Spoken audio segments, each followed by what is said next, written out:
Non-duality is not a philosophy. There is nothing to understand about it.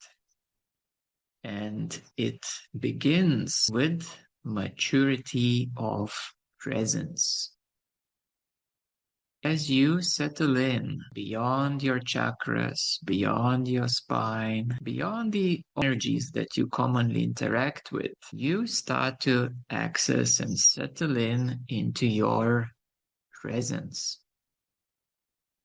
the home for all the energies that your chakras are engaged with. And as you start settling into the space for the energies, that provides an opportunity for the energies to flow better, to flow deeper, to flow through you.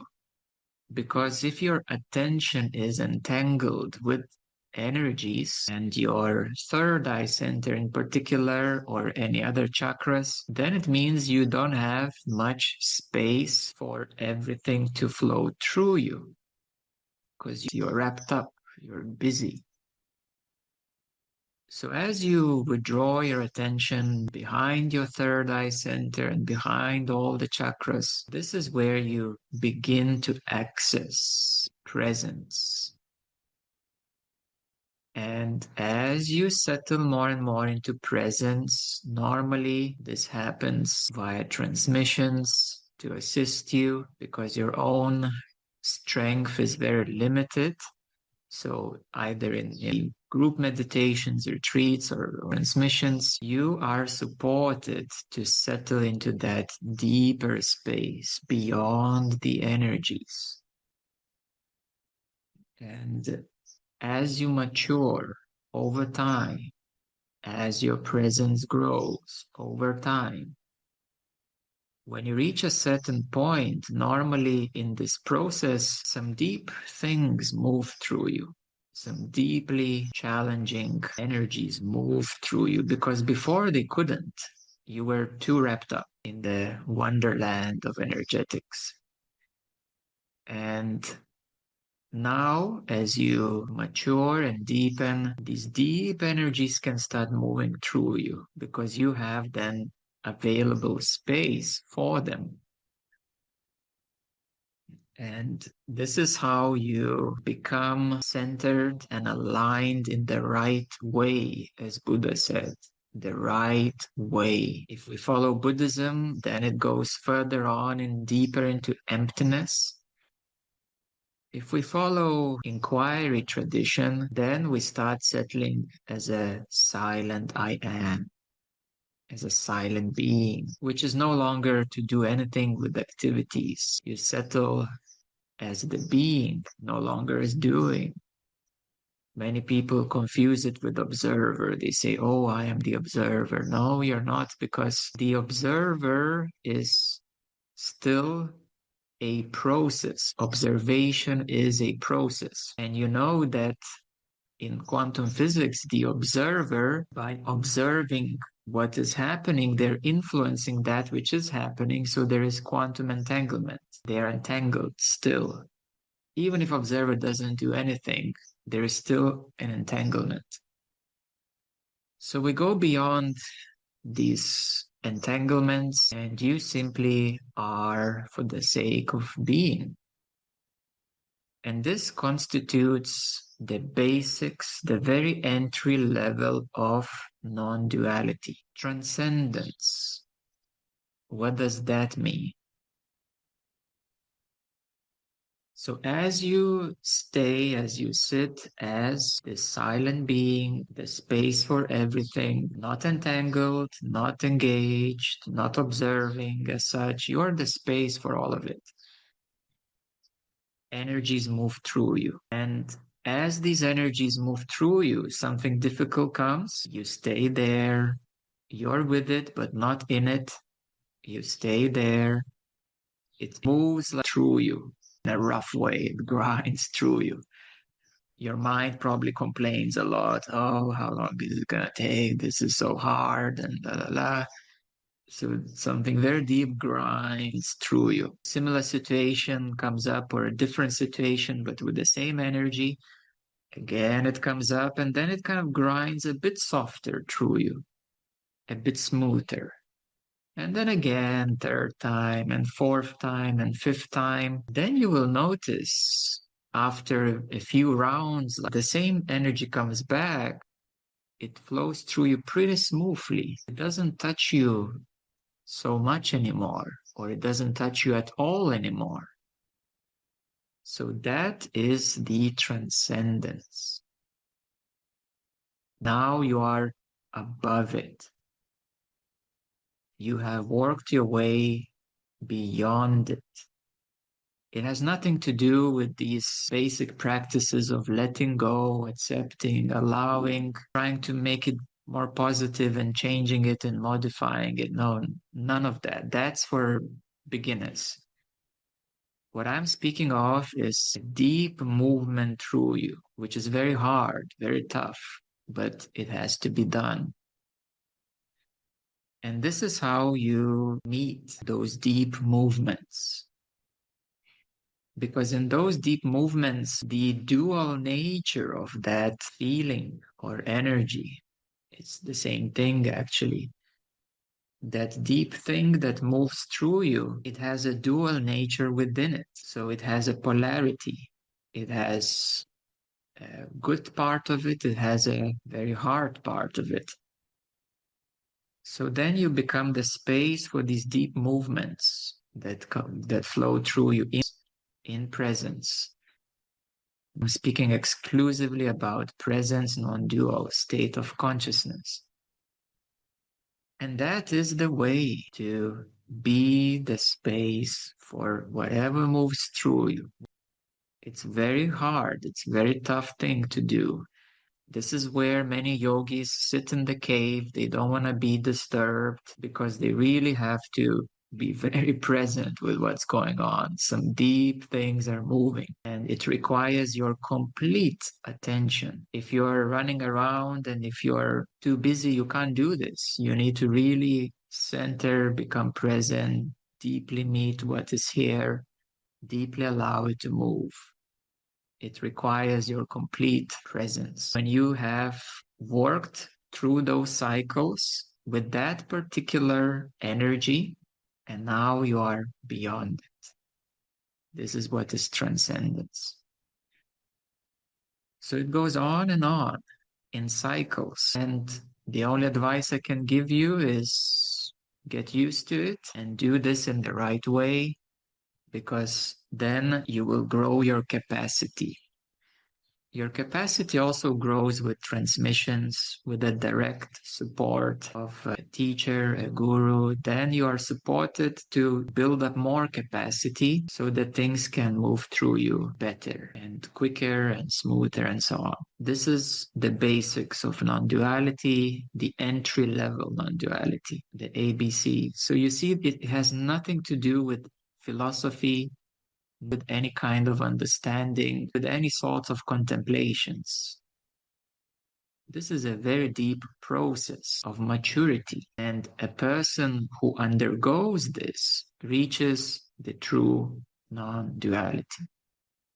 Otherwise, it is all mental, philosophical. It has nothing to do with it in reality. That's why there are not many people who are in the true non-duality. But there are now millions who understand non-duality, the concept of it. But this is still on a shallow surface level. It's not the real deal. So what happens then? That's the entry level. And what are the further degrees of it? So the further degrees is that as you live this way, it's not easy, but it gets better and better and better. And it becomes, we could say, even automatic, because your body then knows instantly how to meet those deep movements, deep energies, deep feelings. It requires less and less effort for all of these things to move. And over time, this becomes your normal way of being. And then the question is of the higher degrees. So most non-dual teachers are exactly this basic level. There are those who move slightly up into awareness, and now they realize this light of awareness and the movements below it, so to speak, or within it. This is the one step above. And this is where our less non-dual teachers today around the world, and some of them are very good to contemplate the nature of awareness at this level and the nature of what's below, what moves, what changes, what modifies, including all the gunas and all the creation in this way, in the duality way. The duality, non-duality, this is the entry level. So that's where majority of all teachers are, of all gurus are. In the West, basically, they're all somewhere there. In India, in some deeper traditions, there are many more degrees to go further. Over time, if a teacher or a student or anyone who reaches this level, if they stay at this level, most commonly they pay a lot of attention to awareness, not so much attention to what moves, because they try to stay as awareness. The next degree level up is accessible to very few teachers or students. Anyone at that level is to go deeper into the light of awareness. What is the light of awareness? In Hindu tradition, it is known that the self is Brahman. Ask any yogi, they will say, yes, Brahman is the self. But as you already know, the Brahman is just one of the three gods. He's the god of creation. There is another Brahm who is, we may say, the light and the father of the three sons. And the light of Brahm is called Brahma Jyoti, the light of Brahma.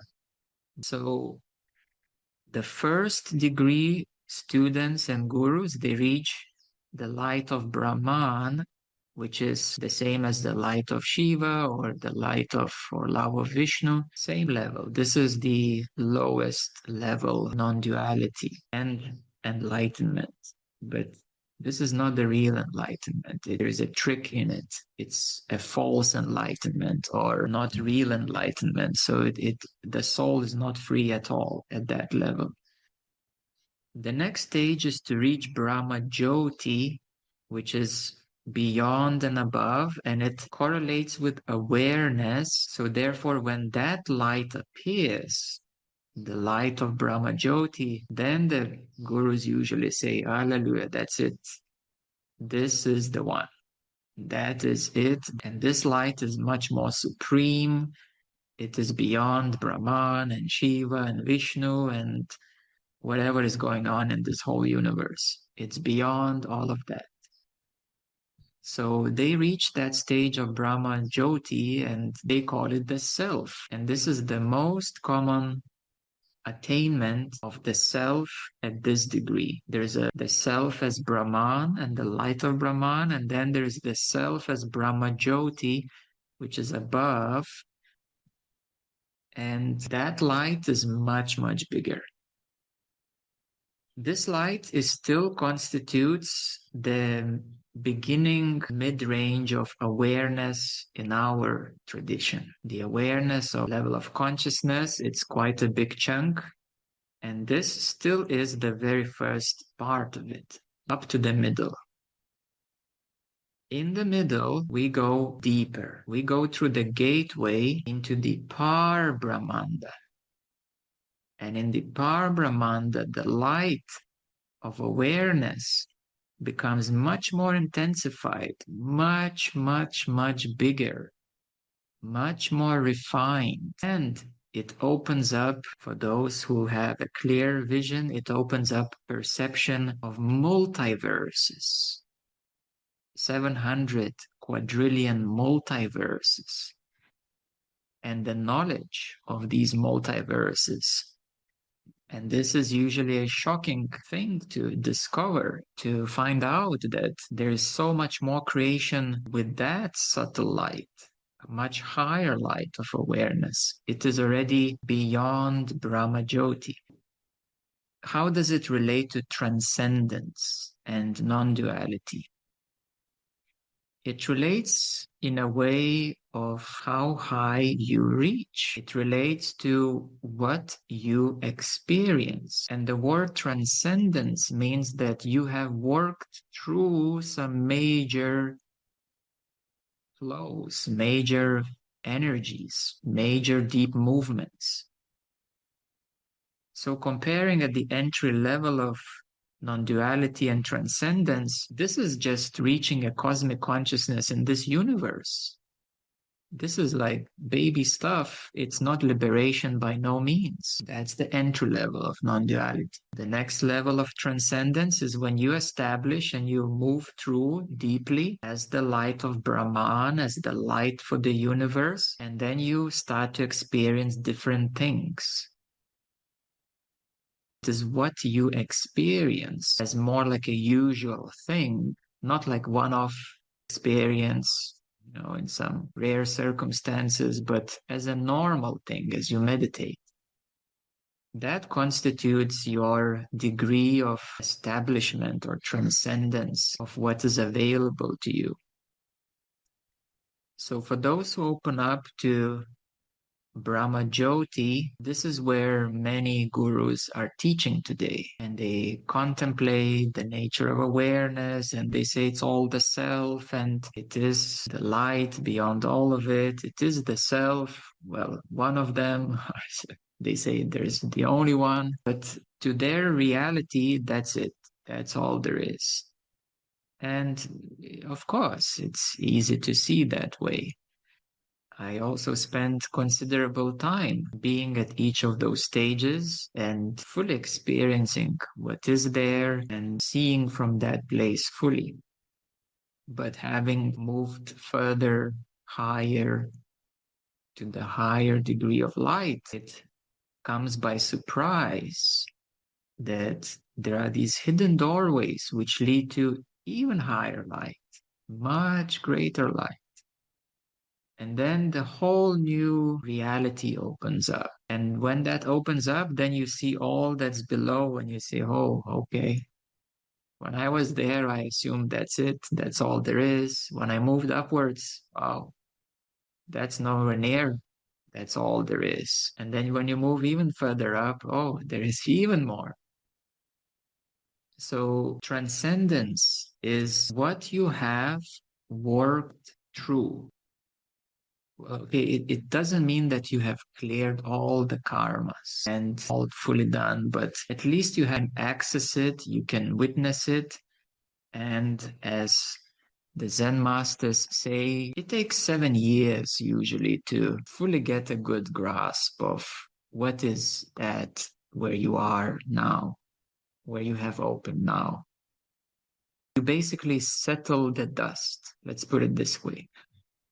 You haven't completed all your karma. That doesn't mean that at all, although some think of it. But from a bigger perspective, the dust settles. Yes, because you open up with fireworks and then grand realizations and new discoveries, and then you witness, you gain your insights, realizations, contemplations, and you can go on and on and on and contemplating the nature of it and seeing all what's in there. And over time, the dust settles. So now we can see that someone who is opened into Parabrahmanda, beyond Brahma Jyoti, will experience something of much greater nature, a light they can see. Well, some gurus identify as the avatar. This light is blasting, it's huge. And the multiverse creation can be visible, and they can clearly see that the low stages are incomplete. That even the light of Brahman is just a light bulb in a huge light show. It's one of the light bulbs in a totality of all lights. So transcendence is where you have settled your dust. Let's put it this way. First, you arrive to this place. You kind of allow some deep stuff to move through, and you say, okay, now I'm quite established where I am. Then the dust starts to settle. So this constitutes the transcendence. What you have worked through in the major way, we may say. Now, that doesn't mean liberation. That's a different topic. If you will observe people, students, or even teachers at those levels of attainment, you will see that their karma is not complete. There is obviously more work to do. So Parabrahmanda is the second half of awareness. It's a whole new reality in itself. The first part is more like Brahma Jyoti, and the very entrance into it is the light of Brahman. So it has these inner stages within the awareness itself. And some of the greater teachers, like Ramana Maharishi, he has fully established himself in the Parabrahmanda. And that was his base. And his soul karma completed everything up to that place. So that is his base, complete completion of all of it. When we look at some of his famous students, they are more aligned with Brahma Jyoti teachings, and their base is below in the Brahmanda. And when we look at the students of those teachers who are teachers nowadays alive, they're even below. It's a step down.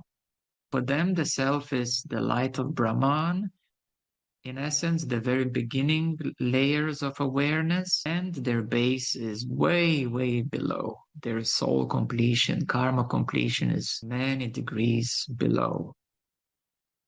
So where Ramana was, then his famous student stepped down in the light, in the soul karma completions, and their students famous today are even another step down, but they all use the same word as self.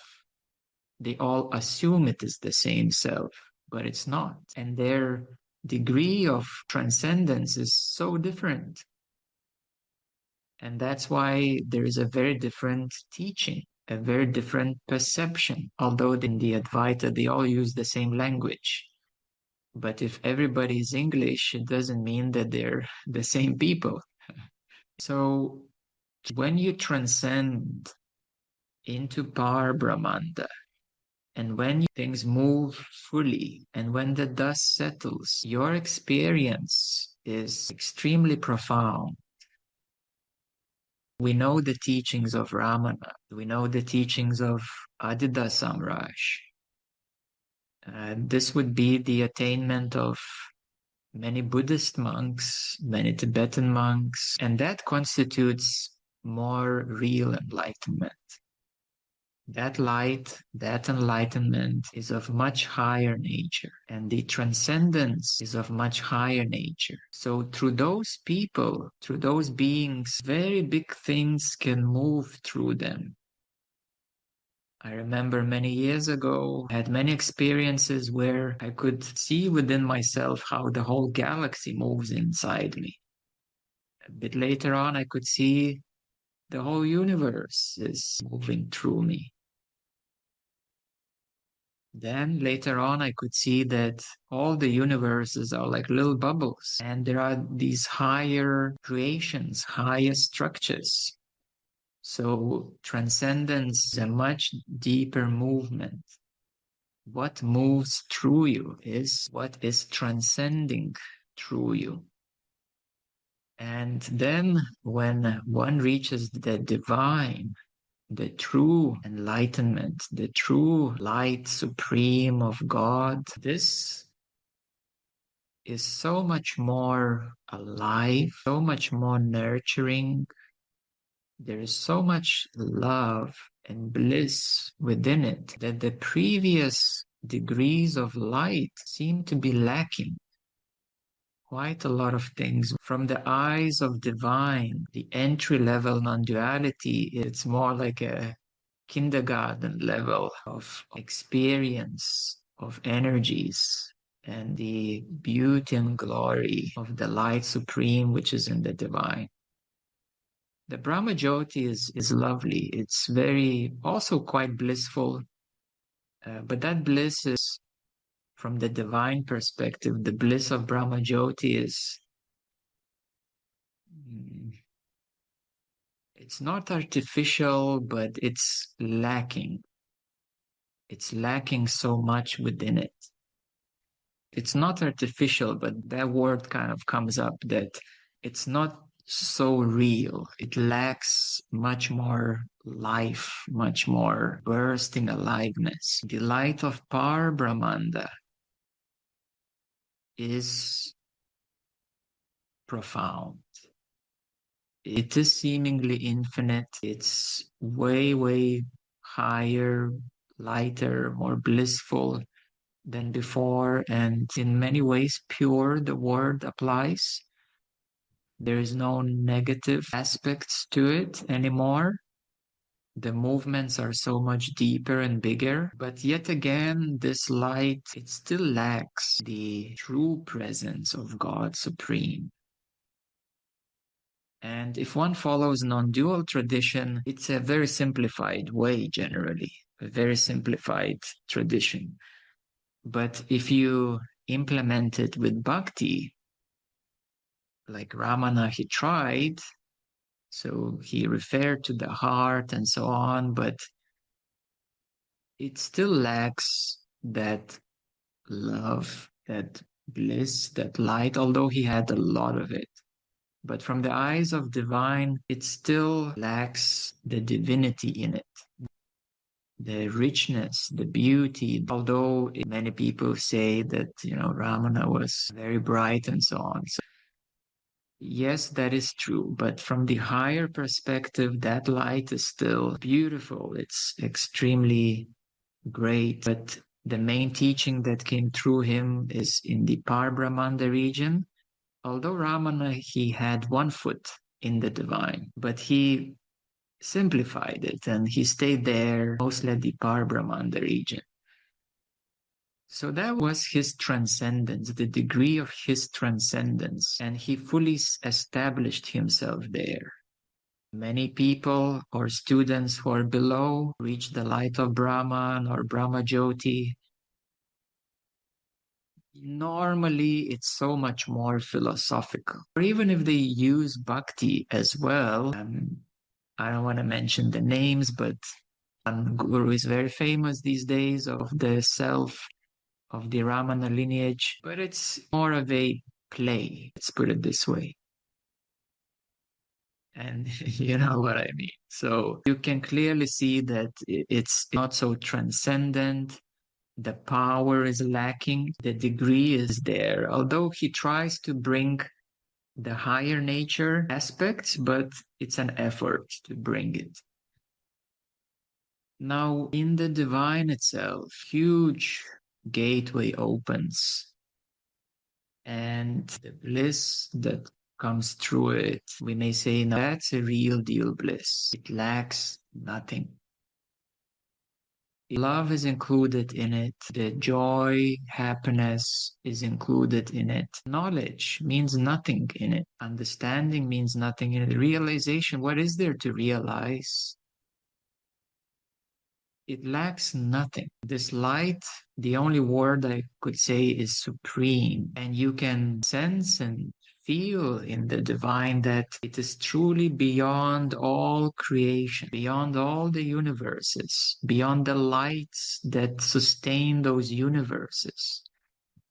And the Lord Brahman is like so many steps below that little dim light for this little tiny universe that we live in. Not so bright universe this is, after all. So from the eyes of divine, the divine is so, so, so much more. Now, all of that, it is non-duality, but you see this word non-duality means so much. It is beyond that self and beyond that self and beyond that self and beyond that self. That's where the real God is. Beyond those lights below.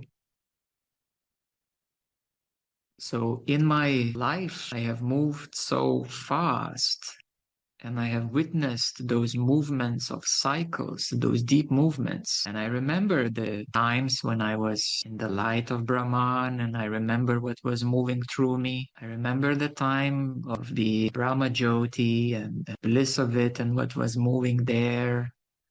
I remember of the times of Parabrahmanda and what was moving there. And opening into the divine and settling the dust and having completed the karma, liberated the soul, what moves in the divine. I will use the same words, bliss, nectar. Love is too small a word for it. It's not love of the heart chakra. It's not in love of anything. It's not love of seeking anything. It's not the love of the beloved. This love lacks nothing. Love is only an aspect of the light supreme of the divine. In the divine, there are aspects that were born, which have made the preparation for creation below. So these aspects are all colors, figuratively speaking, of the light supreme of God. And of the divine cosmology, there are 6 major degrees upwards. Even there, it goes more supremely high and subtle. It just intensifies more and more and more and more. So what moves there is beyond movement. Now, depending which aspects we look at, if I look at aspects of discernment and wisdom or knowledge, then any knowledge is available, any degree is available. If we look at the aspects of love, so many colors and shades can be seen from there. And within it, love just fades into that light as that bliss supreme. Some years ago, I have transcended into the state which is called Sahaja Samadhi, where the bliss is ever present. Again, this word can be used by many in different ways, and someone can settle into Sahaja Samadhi at Brahmanda light, at Parabrahmanda light. So I have settled in the divine light. Sahaja means natural, natural bliss, natural samadhi. It's always here, it's always present. It doesn't matter what I focus on as such. So transcendence is moving through what moves through you. It can be non-visual, it can also be visual, it can be profound sensations, profound feelings. And in a beautiful way, a Parabrahmanda tradition called Taoism, a beautiful tradition of a high degree. Taoism says that in the Tao, which is the nature of Parabrahmanda, from that perspective, in the Tao, things move completely as a whole. So if you have a sense of what that means, that when something moves completely as a whole, that means that you have a transcendence of that particular movement, of that particular thing. In the mainstream Buddhist tradition teachings, which is also Parabrahmanda teachings as a mainstream Buddhism, although there are monks who have reached higher degrees, they also say that in the emptiness, everything moves completely as a whole, as a complete thing. So it's no longer grinding as duality as such. If something is grinding as duality, it's and always it will be, we may say so, then you're still working through that particular thing. But over the time you have worked and moved through many particular things, you will get a sense that this is done. One of the most beautiful examples that I can give you of transcendence is the real avatar, Meher Baba, and he elaborated very well on the nature of God and the states of God. And he is established at the 6th degree of the divine cosmology. And from his eyes, the light, the world is a shadow. The light that he sees from is so much more. He has a beautiful talk. It's called The Highest of the High. If you're interested, Google about it. In this talk, he puts it very well that to me, you should come with surrender. Without expectation, any desires must be left alone. He's not there to fulfill any desires of anyone. He's not there to help anyone with any mundane things. He's not here to help anyone with worldly issues. He's not here to heal anyone. He's not here to do any psychic work, any astral work. There were beautiful stories of this kind of nature when people came for advice about that. He's not here even to portray any miracles, because these miracles are of low nature, of material, astral, energetic nature. He's not there to do any miracles. He's not there to teach about things of the simpler nature, to teach what the common yogis can teach, to teach what the common sadhus are perceiving. He said he's there to awaken.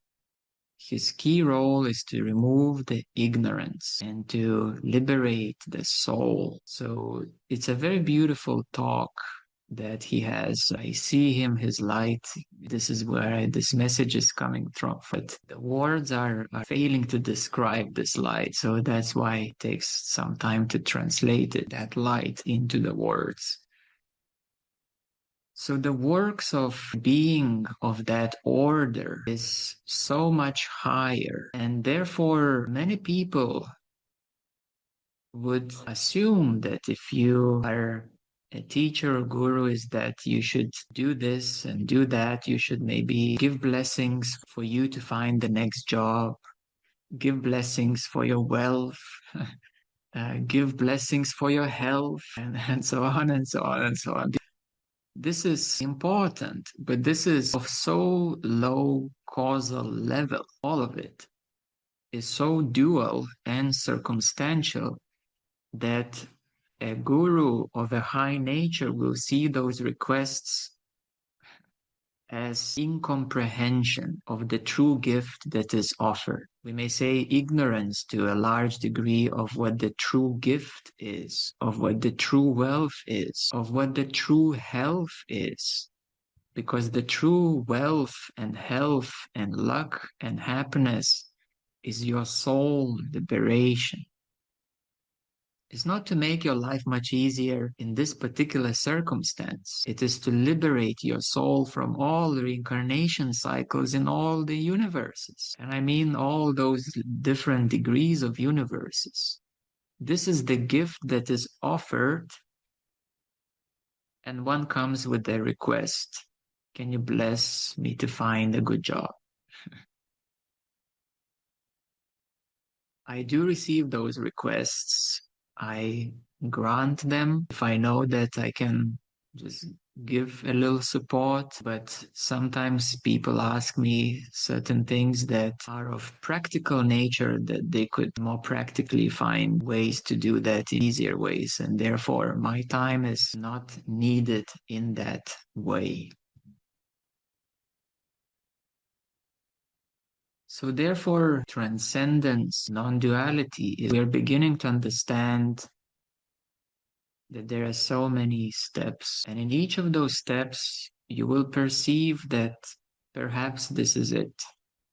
That this is the biggest thing that you have ever experienced. That probably there's nothing more than that. It's a very, very common thing to happen. But as you keep moving upwards, you will start recognizing more and more. So therefore, the practice in a way is the same. We come to that space beyond the energy. We are the space for the energy. We meet it. We allow it to move through without entanglement, without attachment. And then this is where my real job comes in, to increase your capacity, to support you to align higher up, and to open up your higher vehicles of consciousness, to align you with the higher light, to show you that higher light, to help you to realize this higher light. And that way you move up. And when you move up, you then complete the bigger movements, and then you establish here, and then you experience movements here at this new place. And then we keep going up.